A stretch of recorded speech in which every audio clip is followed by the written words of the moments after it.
As Prime Minister Modi ji mentioned already, Modi ji and I have friendly talk and fruitful discussion on various aspects of India-Nepal relations and shared our perspective on further strengthening our friendly ties with forward-looking approaches. India and Nepal share age-old, time-tested, and multidimensional ties that covers all spheres of our interaction. We share democratic values, culture, ethos, and civilization linkage, and similar ambition in inclusive development. The relations between our two countries have been widened and deepened with passage of time.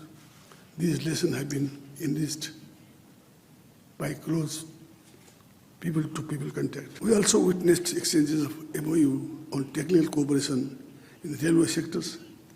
We both are confident that further connectivity, project, road, railway, and gain further momentum.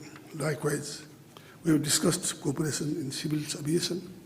We have discussed Nepal's request additional air entry route to Nepal through Mahendragarh, Nepalganj, and Janakpur.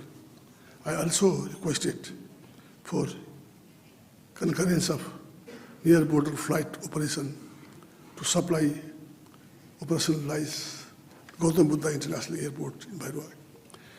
A few weeks ago, India and Nepal signed 2 MOU on construction of motorable bridge for Darchula. I extend my sincere appreciation to the Government of India for substantial support in our reconstruction efforts. We are witnessing the progress in constructing.